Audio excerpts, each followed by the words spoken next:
Bonjour, donc nous allons continuer notre travail sur le livre Maths et Matrices. C'est un wikibook.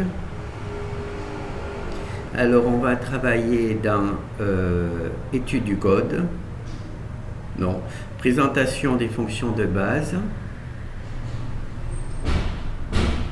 matrice, copier une matrice. Donc aujourd'hui, ce que l'on va faire, c'est essayer de voir un petit peu le code. Dans la vidéo précédente, on a vu les fonctions sans voir le code. Maintenant, on va jeter un petit coup d'œil au code.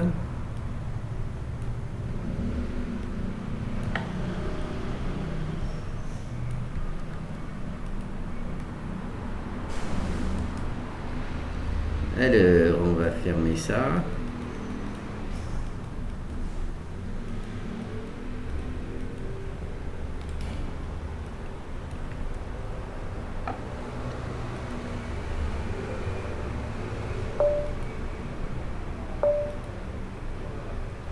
Alors ça, c'est la fonction qui permet de copier un tableau dans une matrice.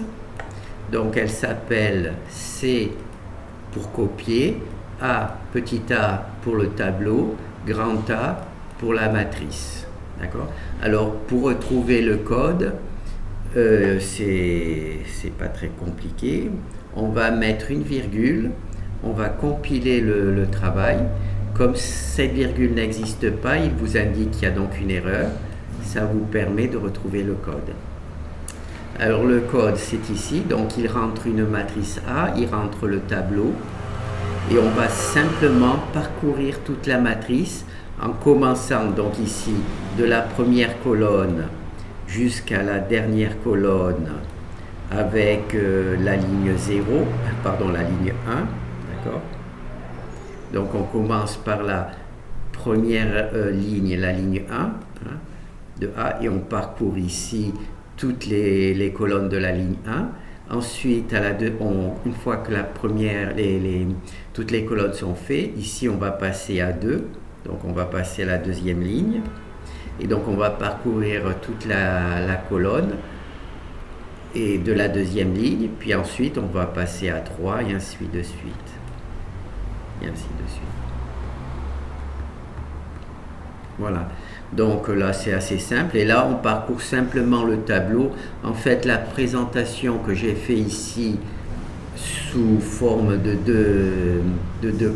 deux lignes, c'est pour matérialiser le fait que ça fait 2 lignes. Pour le langage C, en fait, l'enregistrement, c'est ça. Bien entendu, si je faisais cette présentation, ça serait pas très sympathique. Donc c'est pour ça que je le présente comme ça. Mais l'enregistrement se fait vraiment 2 lignes, 3 colonnes.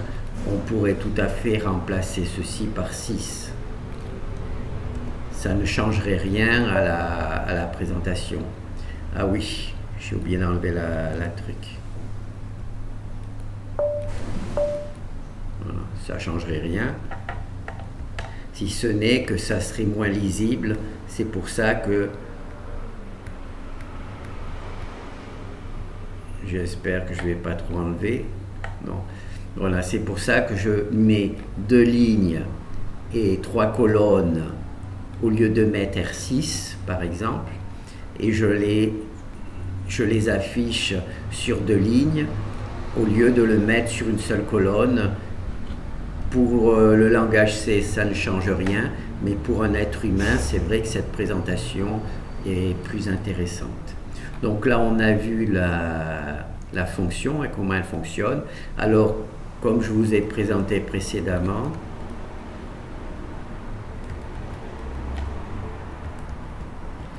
là, je vais changer le nom, je vais mettre B, d'accord ? Donc il ne faut pas oublier que je dois détruire la fonction, donc la matrice, donc je vais mettre B aussi. Et là je vais afficher B.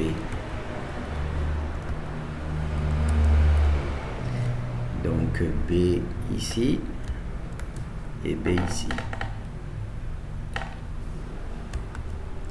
et B ici.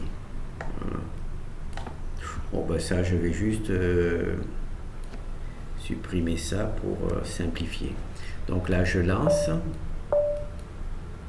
Voilà, donc là, j'affiche A et j'affiche B.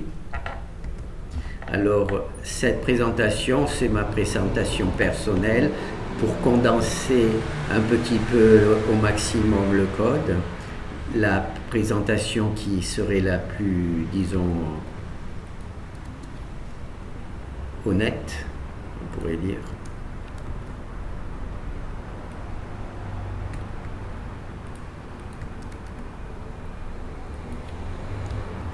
Ça serait celle-là, d'accord? Je vous l'ai aussi déjà présenté précédemment. Donc, on écrit la fonction et on installe la matrice et on l'initialise, d'accord?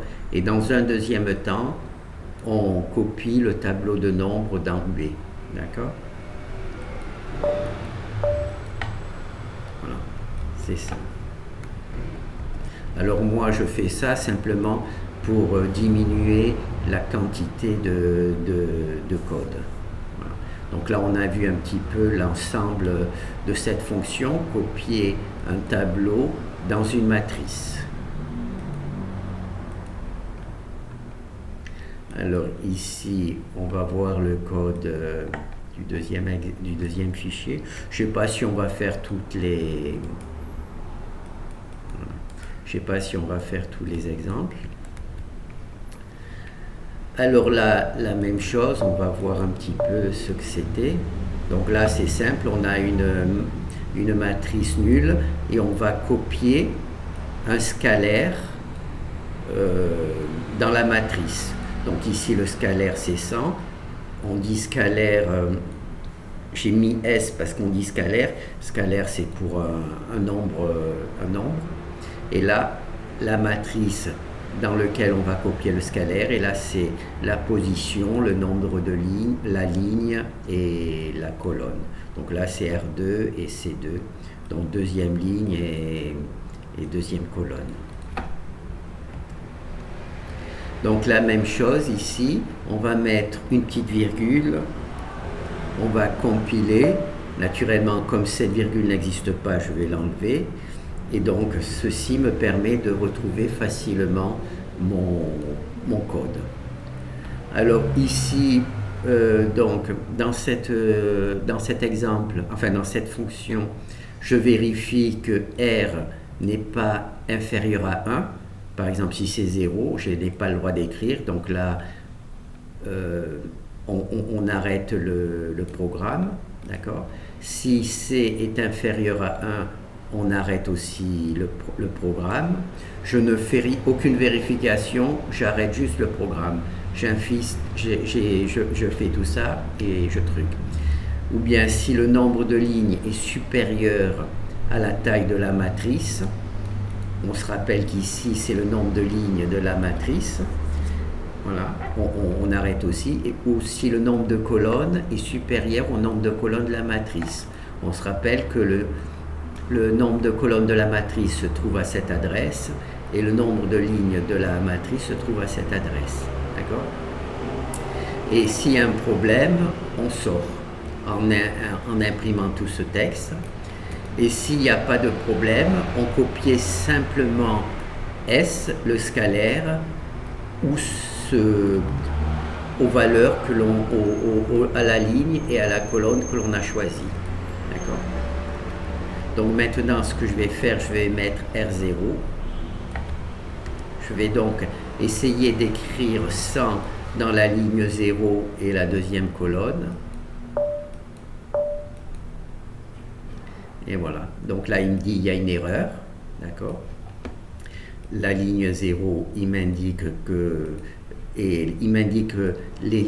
ligne que j'ai choisie, la colonne que j'ai choisie. Donc la ligne 0, naturellement, n'est pas possible. R et C doivent être, R doit être supérieur ou égal à 1, C doit être supérieur ou égal à 1, et dans le cas de cette matrice particulière, C doit être inférieur ou égal à 4, et R doit être inférieur ou égal à 4, et C doit être inférieur à 4. D'accord ? Alors parfois, c'est intéressant de vérifier Comme ça, bon, ça alourdit un peu comment ça s'appelle, la fonction, mais parfois ça peut être intéressant de le faire. Moi, je ne le fais pas systématiquement, je ne vérifie pas. Là, j'ai fait une grosse vérification pour pouvoir en parler. D'accord? Alors, maintenant, je remets 1 et je vais mettre 0 de ce côté.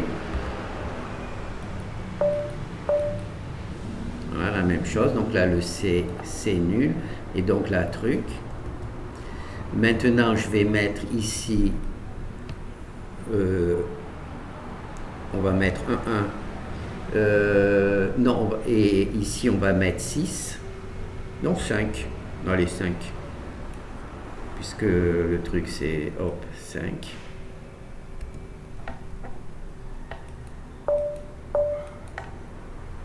Voilà.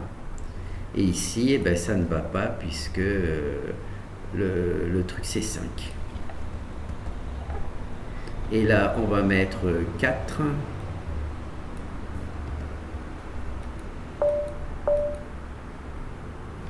Et là, il y a un défaut de segmentation. Pourquoi? Parce que c'est une matrice 3, 3. D'accord? C'est ici que c'est marqué. Hein. C'est une matrice 3, 3.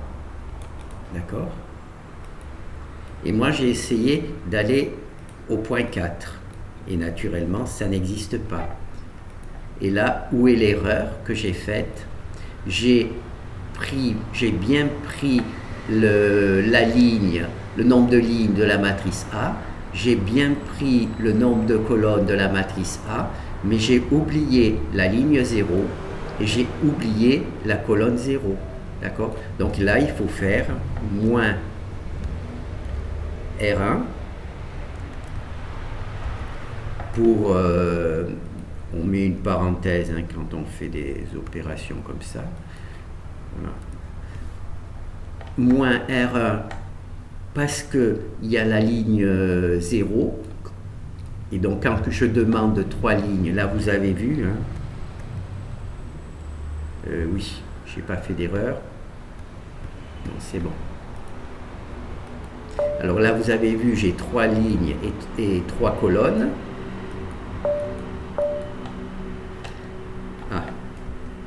J'ai 3 lignes et 3 colonnes, donc là je vais mettre 3. Donc là il est mis à la 3e ligne. J'ai 3 lignes et 3 colonnes. D'accord? Par contre, donc là je vais mettre 4.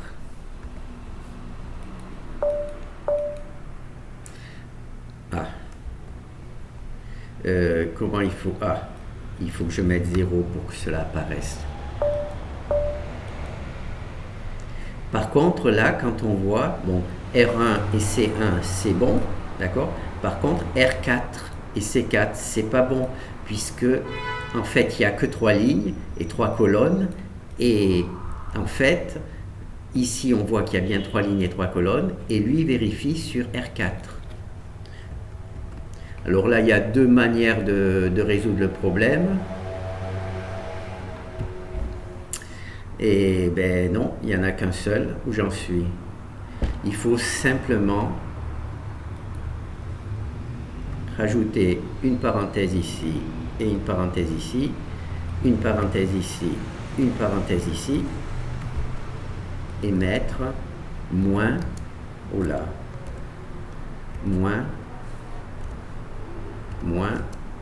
ici R1, je retire la ligne 0.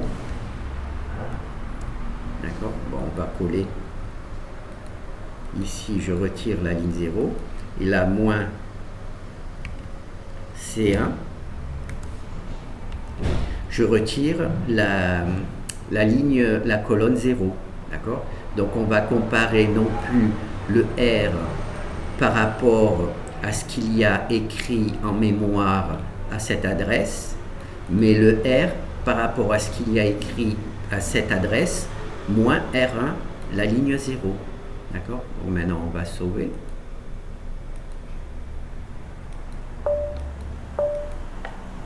Voilà. Ah, qu'est-ce qui s'est passé? Ah, d'accord. J'ai corrigé ici, mais j'ai pas corrigé en bas. J'ai corrigé ici, mais j'ai pas corrigé en bas.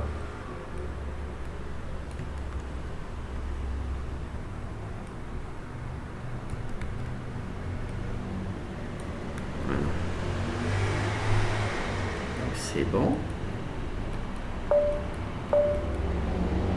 Donc là, il y a toujours une erreur puisque je vais demander 0. Mais maintenant, j'ai corrigé le fait que l'on travaille bien avec une matrice 3-3. Une matrice 3-3. Maintenant, je vais faire une matrice 5, 2.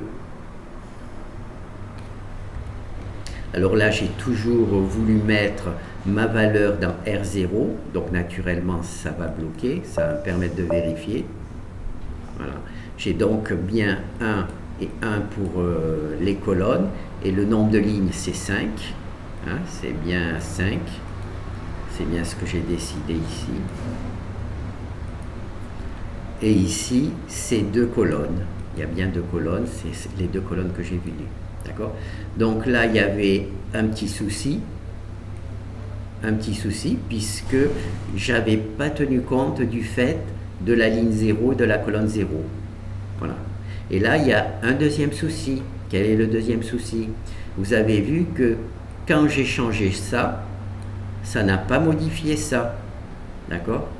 Donc, quand on se trouve dans ce genre de problème, ce qu'il faut faire, c'est triste, c'est très très triste, mais il faut rajouter int. Alors, comment on va appeler ça? Rmax. On va appeler ça Rmax. Il faut donner naturellement un nom qui nous dise quelque chose. Et int Cmax, c'est la valeur maximale du truc. Alors cette valeur-là, je vais la mettre ici. Point virgule. Cette valeur-là, je vais la mettre ici. Point virgule. Et je vais remplacer cette valeur-là, ici par Rmax et Cmax. Et pourquoi j'ai fait ça? Oh là, ça c'est dangereux. Pourquoi j'ai fait ça? Parce que le Rmax va venir aussi, oh là, va venir ici, aussi ici. Et le Cmax va venir ici aussi. Voilà. D'accord? Et ça, c'est intéressant. Pourquoi? D'abord, on va vérifier que si ça marche. Est-ce que j'ai...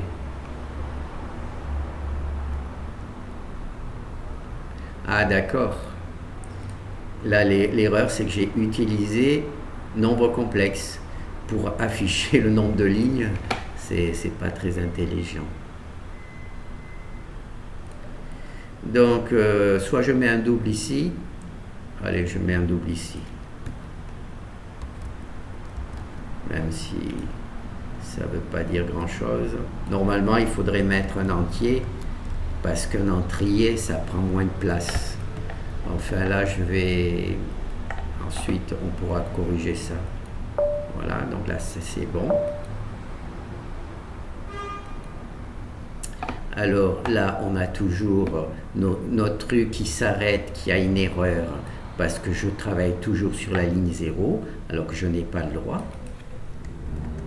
D'accord? Et là, j'ai installé malheureusement du code supplémentaire, parce que si je n'installe pas du code supplémentaire, je suis obligé de faire un changement ici, c'est ce que j'ai fait, et un changement ici. D'accord? Et naturellement, si vous avez à faire 2 fois le même changement, il faut l'installer ici parce que tôt ou tard, vous oublierez de faire un changement quelque part.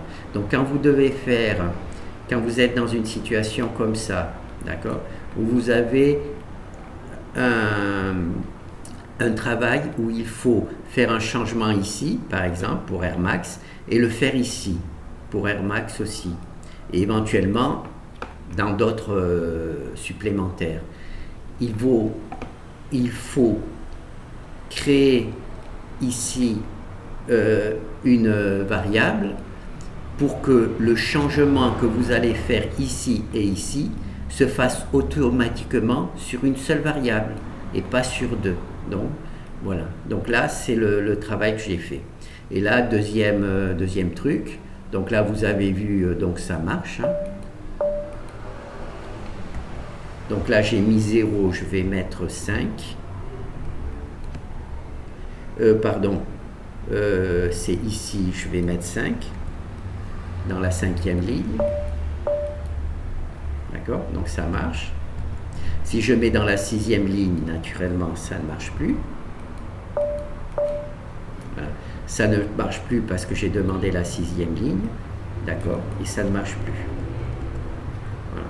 Alors, pour finaliser ce travail, il faut savoir qu'il y a des nombres de différentes tailles. C'est pour éviter de trop consommer de mémoire. Alors là, j'ai mis double, mais c'est pas raisonnable parce que on travaille avec déjà le nombre de colonnes ou de lignes, c'est automatiquement un entier. Donc, on peut mettre un entier.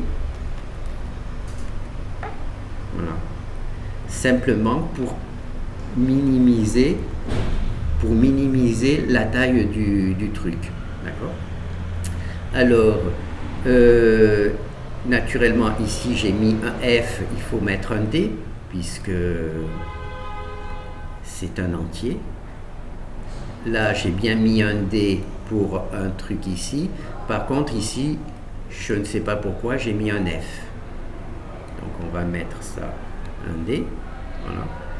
Et normalement, tout devrait bien marcher.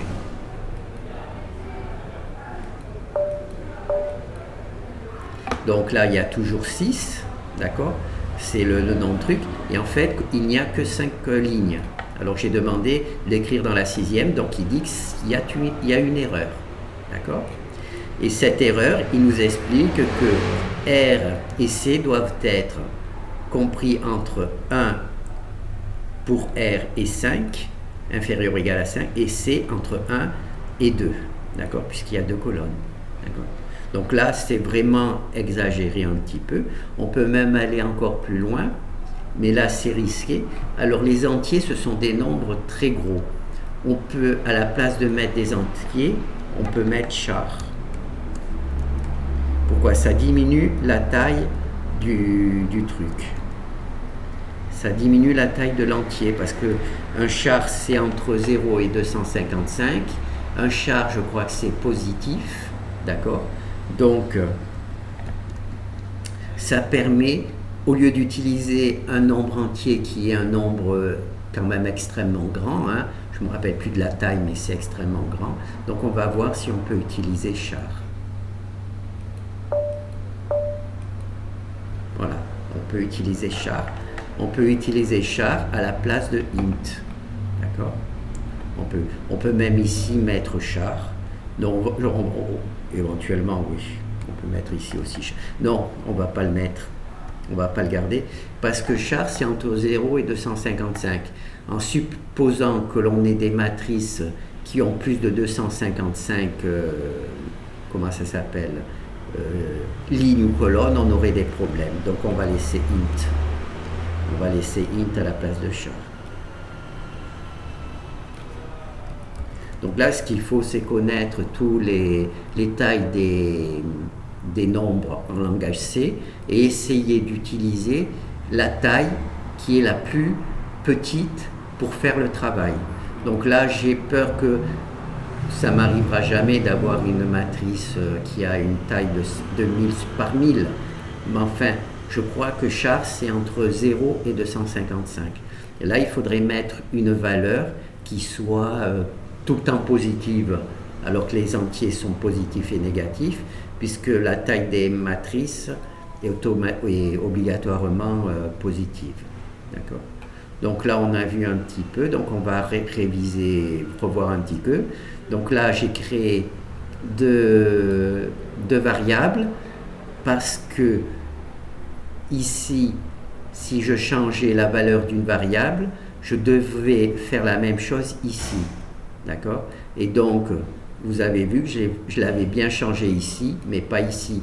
Et donc, il y avait un problème.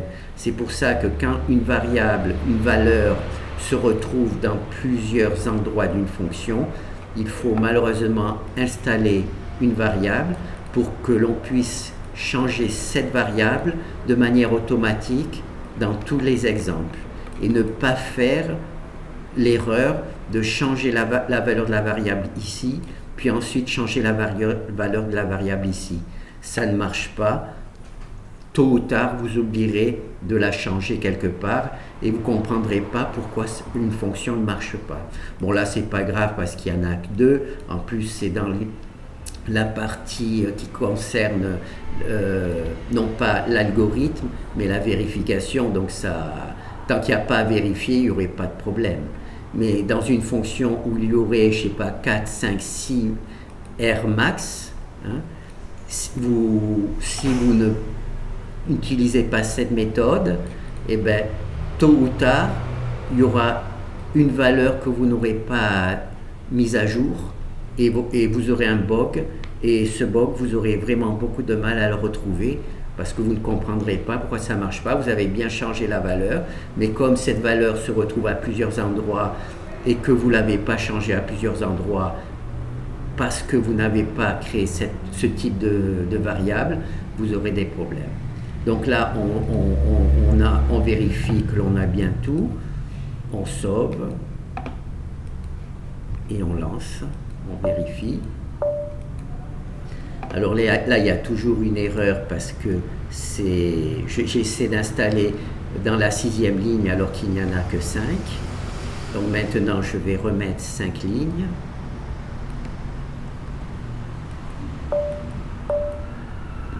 Et donc là, dans la 5e ligne, c'est bon. D'accord? Là, je vais mettre dans la 2e colonne et la 5e ligne. C'est bon.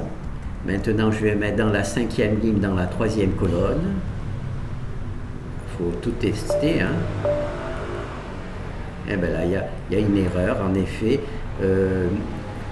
Là, c'est ce que j'ai écrit. J'ai demandé la 5e ligne et la 3e colonne. Et malheureusement, R, les valeurs ne sont pas comprises dans les valeurs maximales et minimales de R. D'accord? Et RC doit être au maximum égal à 2. Et là, j'ai demandé 3. Voilà. Donc là, vous avez vu, c'est un peu plus... On approfondit un petit peu le texte. Alors, ce type de vérification, je le fais pratiquement jamais. Hein. Je compte sur l'intelligence et la gentillesse de la personne qui va utiliser mon travail pour ne pas donner des valeurs qui vont bloquer. Voilà. Donc maintenant, on va voir un autre exemple. Alors ici, on va sauter copier. Hein. On va sauter copier. On va faire ce truc-là. Copier une colonne. Donc on va fermer. Hop là. Donc là, tout simplement une matrice A. On a une matrice B qui est nulle. On va simplement copier la colonne 1 de A dans la colonne 2 de B. D'accord? Ça, c'est ce qu'on a vu. Alors maintenant, on va voir le code. Alors là, c'est la même chose. Hein, vous avez vu, on peut l'utiliser soit avec la fonction print et mettre la copie ici, soit sinon le faire en 2 fois. D'accord? Normalement, c'est conseillé de faire ça, mais si vous avez vraiment un code où il y a une vingtaine, une trentaine de lignes, le fait d'utiliser cette méthode va un petit peu alléger le nombre de lignes et va vous permettre de mieux comprendre l'algorithme. Par contre, il ne faut pas oublier que la fonction, ce qui m'arrive, est dans la fonction qui imprime. Donc là, on va simplement vérifier cette fonction. Alors on va mettre une petite virgule. Comme la fonction n'a pas cette virgule, quand je vais compiler, ça va faire une erreur. On va enlever la virgule tout de suite pour que quand je vais recompiler, il n'y ait pas de problème. Voilà. Donc là, il m'indique naturellement que j'ai fait une erreur. C'était ici. Hein, donc.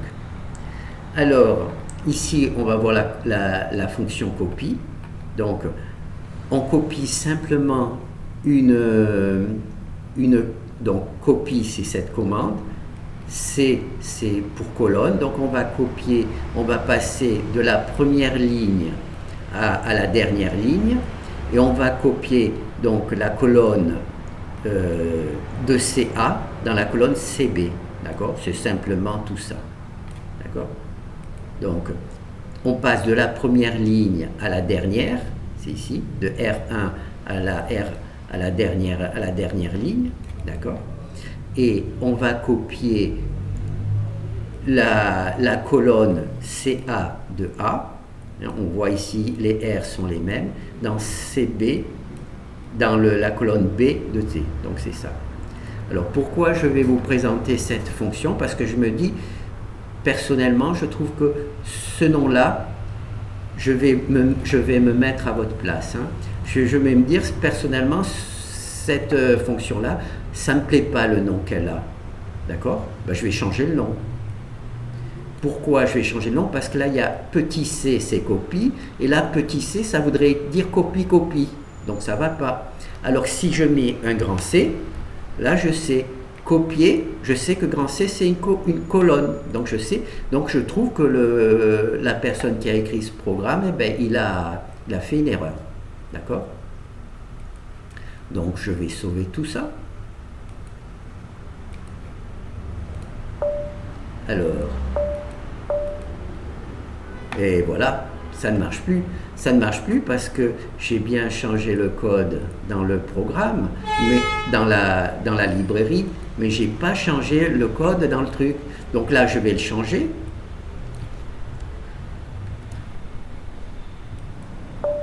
Et ça ne marche toujours pas. Si, ça ne marche pas. On va voir, normalement, ça ne devrait pas marcher. Et voilà, ça ne marche pas. Et pourquoi ça ne marche pas?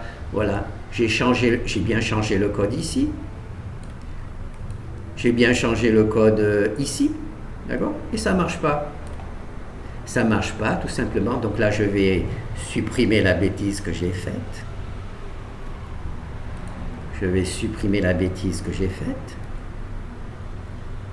Là, j'ai peut-être pas besoin de... Non. Il faut que je sauve quand même. Donc je sauve. Donc là maintenant, ça marche toujours bien. Donc c'est bon. Quelle est l'erreur que j'ai faite? Je vais vous montrer. Je vais copier ce texte. D'accord? Je vais aller ici. Catégorie maths libre. Voilà. Et là, il y a ces catégories maths libre. Donc là, il y a le nombre de pages du livre, il y a toutes les informations. Et il y a outils, arborescence, graphique, décompte, recherche interne. Et donc là, je vais mettre le nom que j'ai voulu changer. Et vous voyez, ce nom, il est utilisé 634 fois dans la bibliothèque, ou plutôt non pas dans la bibliothèque mais dans le livre. C'est-à-dire que si je veux changer le nom qui est comme ça par un grand C, il faut que je change 634 pages en même temps. D'accord? Je l'ai fait moi. Hein. Je me suis amusé à changer le nom de certaines fonctions qui ne me plaisaient pas, donc je me suis retrouvé à devoir changer toutes les pages. D'accord? D'accord? Et là, on peut les mettre en valeur. Voilà. Donc là, il y a 43 pages, donc là, il y a 40 trucs. Voilà. Et là, il va falloir aller vérifier ce fichier, mettre un grand C là où c'est qu'il y a un petit, voilà, il y en a un petit, il va falloir mettre grand C partout et corriger tout ça. Et donc là, naturellement, il y a un petit problème. Alors, comment est-ce qu'on peut se débrouiller? Moi, enfin, pas moi, mais vous êtes vindicatif, vous dites, moi, ça me plaît pas. Copie, ça me dit rien du tout. Donc, moi, je change. Je m'en fous, je change. Pourquoi pas? D'accord? Eh bien, qu'est-ce qu'on va faire? On va copier ça. On va le mettre là. On va prendre le nom de cette matrice. On va recopier tout ça.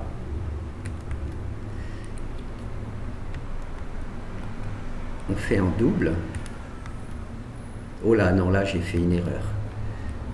Vous voyez? C'est... Donc, là, j'ai la commande dont je veux changer le nom. D'accord? Là, j'ai la commande dont je veux le changer. Et là, oh pardon, elle est ici. Là, j'ai la... Il faut bien, oui. Elle est là et elle est là. Donc là, j'ai la commande dont je veux changer le nom. D'accord? Ok, il n'y a pas de souci. Hein. C'est vous qui décidez. CC, ça ne va pas. Pour vous, CC ne va pas, puis ça fait copie. D'accord? Donc vous voulez copie, colonne. Et pour que ça marche, copie, colonne, il faut mettre grand C. Vous avez vu qu'il y a 600 changements à faire dans le livre. Donc ça fait un peu beaucoup. Donc là, vous mettez ici le petit c. D'accord? Vous éliminez tout ça. Et vous appelez tout simplement CC. Vous appelez tout simplement la truc, pardon. Voilà.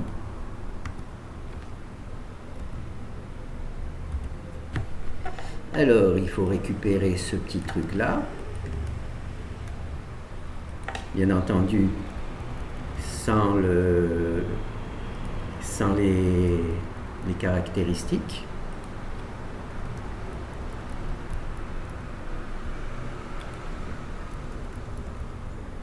Voilà. Donc, qu'est-ce qui va se passer quand la bibliothèque va vouloir appeler cette fonction-là? Qu'est-ce qu'elle va faire? Elle va donc là on va séparer comme ça. Elle va appeler cette fonction-là. Ça, c'est vous. C'est vous qui avez décidé que la fonction ne devait pas s'appeler avec un petit c, mais avec un grand C. Et vous auriez raison, parce que pour moi, c'est une erreur d'avoir écrit avec un petit truc. Mais vous ne pouvez pas le faire, puisque vous devriez changer alors 600 pages du bouquin. Ça, vous n'avez pas le droit, puisque c'est mon bouquin à moi. Vous n'avez pas le droit de changer les pages. Donc, vous, dans votre bibliothèque personnelle, eh bien, vous introduisez cette fonction. D'accord? Donc, vous mettez vraiment le nom, le bon nom. D'accord? Vous faites une copie avec mon nom personnel à moi. Et quand vous allez appeler vos trucs, vous les appellerez toujours comme ça. Mais dans la bibliothèque, eh bien, si la fonction est appelée, elle sera appelée par ici. Dans vos exemples personnels, on appellera la fonction par ici. Et dans les exemples que vous récupérerez sur Internet ou quand cette fonction-là est appelée dans la bibliothèque, elle utilisera ce code-là. Donc on va fermer. Alors, première chose, on va conserver le petit c et on va voir ce qui se passe. Vous voyez, ça marche très bien. Petit c, ça marche très bien. Et maintenant, cette truc-là vous semble incohérente et vous auriez raison, puisque là, il y a marqué copier, ça ne veut rien dire du tout. Donc, vous mettez un grand C. Et ça marche aussi bien. Vous voyez, ça vous permet de changer le nom d'une fonction que j'aurais écrite de manière un petit peu cavalière. Par exemple, utiliser CC, c'est vraiment, je pense que c'était pas une bonne idée. je pense que vous avez une bonne idée en mettant un grand C. Hein. Mais le problème, c'est que si vous mettez ça, il va falloir que vous changiez tous les noms de fonctions qui ont un petit c par un grand C. Alors, dans la bibliothèque, c'est facile, hein, puisqu'il suffit que vous téléchargez toute la bibliothèque et que vous utilisez changer, remplacer, et vous faites ça très rapidement. Par contre, pour le livre, là, comme vous avez vu, il y a 600 pages où on appelle cette fonction, et là, changer les 600 pages, on ne peut pas le faire automatiquement. Il n'y a pas de commande automatique dans Wikibook qui permet de changer ce nom-là. Donc, la solution, c'est celle-là. Donc, vous appelez la fonction qui vous intéresse par le nom qui vous semble le plus cohérent, d'accord? Et vous faites une copie de cette fonction avec le nom de la librairie qui est donnée dans Wikibook, d'accord? Et vous appelez simplement votre fonction avec cette fonction-là, d'accord? Et donc de cette manière, vous utiliserez la fonction avec le nom qui vous convient, d'accord? Et les personnes, sans changer la bibliothèque, d'accord? Parce que c'est toujours risqué de changer la bibliothèque. Et quand vous utiliserez un fichier dans lequel il y a cette fonction, elle sera appelée par ici, et ensuite elle appellera la vôtre.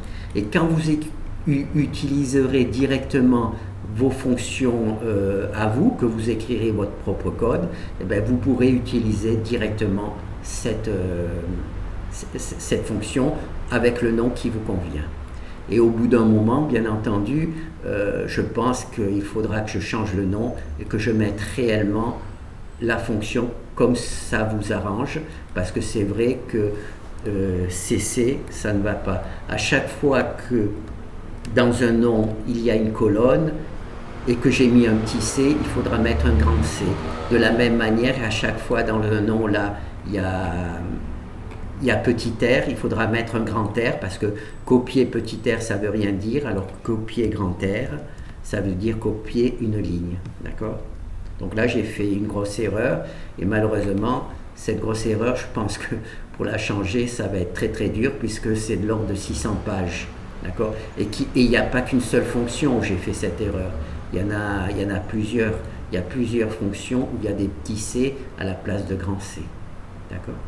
Donc maintenant, je vais essayer, donc vous avez vu, hein, on recopie la fonction, on fait simplement un appel de la fonction dont vous voulez changer le nom. Donc là, je vais voir si je peux récupérer tout ça. Oui, avec un peu de chance. Ça, évitez de faire ça, hein, parce qu'à tous les coups, ça ne marche pas. Alors maintenant, là, j'ai supprimé, donc là, ça va foirer. Terminer avec succès. Et là, ça foire parce que j'utilise le grand C. Donc, je vais remettre le petit C. Voilà. Et donc là, maintenant, ça remarche. D'accord? Alors ça, c'est important pour vous, hein. Il y a, bien entendu, en écrivant, j'écris souvent le travail assez rapidement. Donc, je ne réfléchis pas à ça. Et là, je pense que vous auriez raison de remplacer par un grand C ce petit c, et dans toutes les fonctions où le caractère ne représente pas la notion de copie, mais représente la notion de colonne, il faudrait mettre un grand C. Et là, malheureusement, je ne l'ai pas fait, c'est une erreur. De même que dans toutes les fonctions où il y a un petit r, si ce petit r représente une ligne, il aurait fallu mettre un grand R. D'accord? Et ça, si je dois faire ça, il y a peut-être 1000 ou 2000 changements à faire. Et pour l'instant, je crois que je n'ai pas le courage. Donc c'est pour ça que je me suis dit que ça serait bien de vous présenter ce petit travail. Voilà. Donc là, je pense que la vidéo est assez longue. Et donc, vous avez vu un petit peu. Donc là, je vais vérifier. Non, on va remettre C. Voilà. donc c'est bon, ça recopie bien. Donc c'est pour ça que j'ai voulu vous présenter un petit peu ce petit travail sur le code, et c'est à vous de réfléchir. Vous voyez là, une qui m'ennuie le plus, c'est ici. Non, je ne l'ai pas. Bon, ben là, je ne la vois pas. Donc, on va arrêter ce travail. Hein. Donc, c'est un petit travail sur le code de copier des matrices. Merci.